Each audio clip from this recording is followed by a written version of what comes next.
April showers may bring May flowers, but we have Joe Biden, and this May, he's bringing even more illegal immigrants across the border, unlike Trump, who put in a stop measure. Let me explain. If the saying holds up, April showers will bring our May flowers, but if Joe Biden opens his mouth and says it so, then we'll get nothing but rot, because we are living in a perpetual rainy day, and every time Joe opens his mouth, a flood of stupid pours out. My name is Joe Biden. I'm Barack Obama's vice president, and I'm Jill Biden's husband. By the way, the only reason Jill's not here today, she's working. She's teaching. And so I just want you to know that's why she's not here. I get it. That's a joke that the Bro-Obamas have been doing for 14 years now. It's not funny, but, whatever. I'm more concerned with these optics.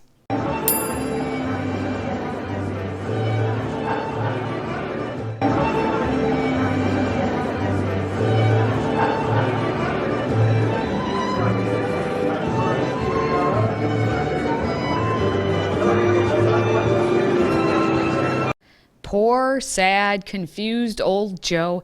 He doesn't know where he is or what's happening, and everyone is paying attention to the President of the United States.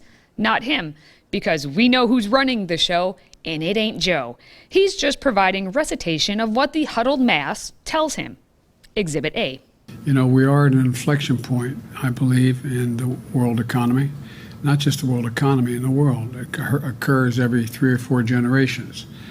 As one of the top military people said to me in a secure meeting the other day, 60 million people died between 1900 and 1946. And since then, we established a liberal world order, and that hadn't happened in a long while. A lot of people dying, but nowhere near the chaos. And now is a time when things are shifting. There's going to be a new world order out there, and we've got to lead it. We've got to unite the rest of the free world in doing it. So anyway, I'm going to hush up. Please do hush up, especially about that new world order. But New World Order is not what Joe meant, according to USA Today and the fact-checkers of all fact-checkers. In usual fashion, the cleanup crew had to come in to massage the words like Joe tries to massage anything that moves. Now, since that comment a few weeks ago, it's just been pouring rain on pretty much everyone. Which brings us to today's question. What has been the biggest downpour of the past few weeks? There are many choices, so let me know your thoughts in the comments below. And if you could share this video, then the sunshine may actually make an appearance. For my 2 cents, it's the Biden administration's repeal of Title 42, which President Trump put in place during the pandemic, making it so migrants would not be allowed in the country due to public health policy.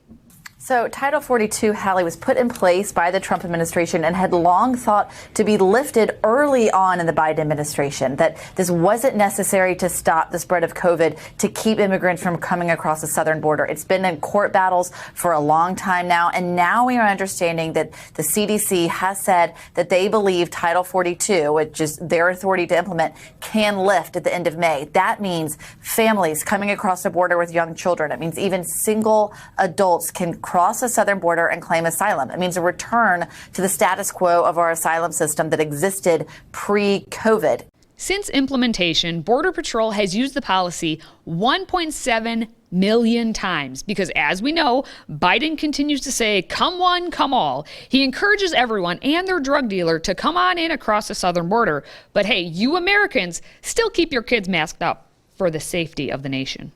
Even the Department of Homeland Security said it is not prepared to handle the guaranteed migrant surge and acknowledges the catastrophe that will ensue from the estimated 18,000 per day number of migrants crossing the border. Let's do some simple math. 18,000 daily times 7 days is 126,000 per week. And then times that by 4 puts you at about 504,000 per month. So just 500,000 migrants coming in every month. Let's put it another way. Only about 3.5 million or more migrants by the midterm election. Can you wait for those votes to roll in? Because I know I can't. But wait, there's more. According to the congressional delegation from Texas, in a letter to both the Department of Homeland Security and Department of Health and Human Services, a warning was issued stating that about 25,000 migrants are currently on the Mexican side of the border, and they are just waiting for the day Title 42 is ended. And since that is about to happen, they estimate 170,000 migrants could materialize. Poof! Pulled from the sky, out of thin air. And everyone is giving the runaround about why Title 42 should end and how it's the Centers for Disease Control making the call and how it's not about immigration policy. And basically, don't blame me, they did it. Title 42, as it is known, is a public health authority. It is not an immigration policy. And as a public health authority, it is exercised by the CDC depending upon the arc of the pandemic. And the CDC, in its expertise, we are not public health experts, in its public health expertise, decided that the use of Title 42 should come to an end when we, in the Department of Homeland Security, have ramped up our public health protocols sufficient to address migration at the southern border. Oh, sure. Across the entire nation, not just the southern border, we continue to be peed on and told it's raining. Gas prices continue to rise, and you should be prepared to have it just continue being so. Even if all of the oil we use in the USA were made in the USA, the price of it is still subject to powers and dynamics outside of the USA, which means that until we achieve a form of energy independence that is based on clean energy created here at home, American citizens will still be vulnerable to wild price hikes like we're seeing right now. Thanks, Petey. Please go back on paternity leave and take your boss with you because he also lives not in reality. I know how much it hurts. As you've heard me say before, I grew up in a family like many of you, where the price of a gallon of gasoline went up, it was discussion at the kitchen table. Our family budgets, your family budgets, to fill a tank, none of it should hinge on whether a dictator declares war. Instead, it hinges on you, the President of the United States, passing the buck and still refusing to drill at home because the truth is you want to massage the leftists with the so-called clean energy. That, by the way, takes diesel to operate. Biden has gotten desperate enough to say they want more oil from Canada, but that they still oppose Keystone XL and think shipping by rail could be an option. But Ultimately, we and the whole world need to reduce our dependence on fossil fuels altogether. We need to choose long-term security over energy and climate vulnerability.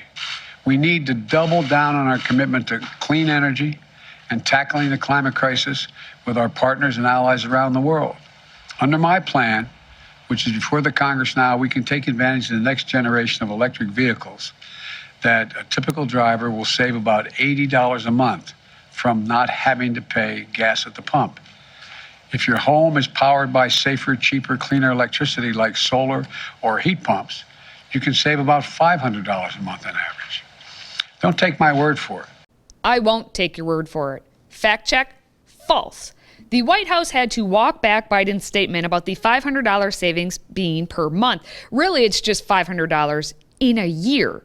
And sure, you'll save $80 per month in gas, but you'll spend the next 20 years trying to pay off the $64,000 cost of the electric vehicle, according to Kelley Blue Book's latest prices. I guess if you sell off your house and you live in your car, then hey, you'll be all set. I guess it shows that we really do need to go back to the good old days, when Jill Biden was vice president. And I'm deeply proud of the work she's doing as First Lady with Joining Forces initiative she started with Michelle Obama when she was vice president and now carries on. Fact check, false. Again, Biden just gaffes. He can't remember himself as vice president for 8 years and he doesn't know who is vice president now. Which brings us to... Where in the world is Kamala Lama Ding Dong?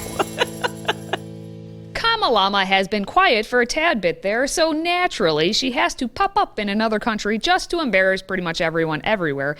In Jamaica, they speak English, and yet no one could understand what was being said in the word salad, Harris said at a press conference with Jamaican Prime Minister Andrew Holness.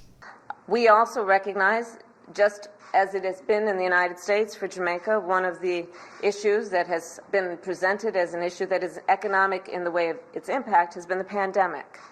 So to that end, we are announcing today also that we will assist Jamaica in COVID recovery by assisting in terms of the recovery efforts in Jamaica that have been essential to, I believe, what is necessary to strengthen not only the issue of public health, but also the economy. I have no idea what she just said. Can anyone please interpret Kamalama Ding Dong? And is it any wonder then that yet another of Harris's staffers has just quit?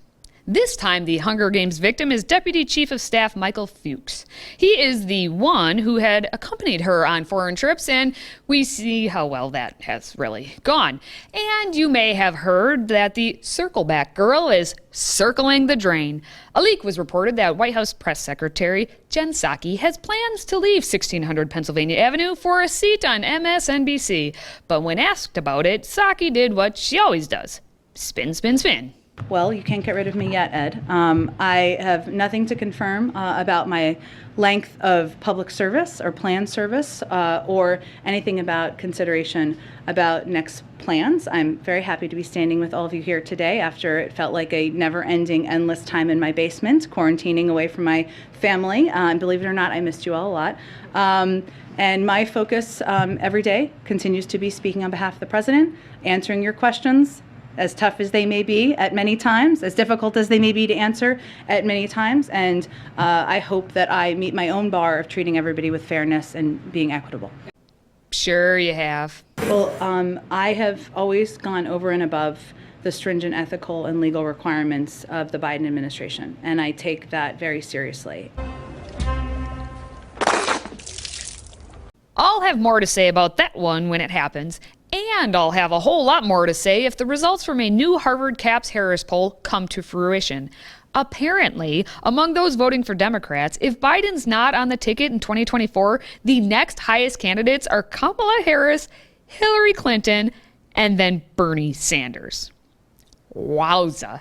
If the next presidential election has Harris or Clinton on the ticket for the Democrats, then the storms are coming on the Democrat Party. They have no one who is a viable candidate, which makes sense because their current representative is barely sentient. We still have time before the next presidential election, but based on the rain clouds still encircling all of us, now is the time to remind ourselves that eventually there will be better weather ahead. And now is the time to remind ourselves of what really matters: faith, family, and friends. So make sure to share the good word and this video with all of them. Until next time, stay healthy, America.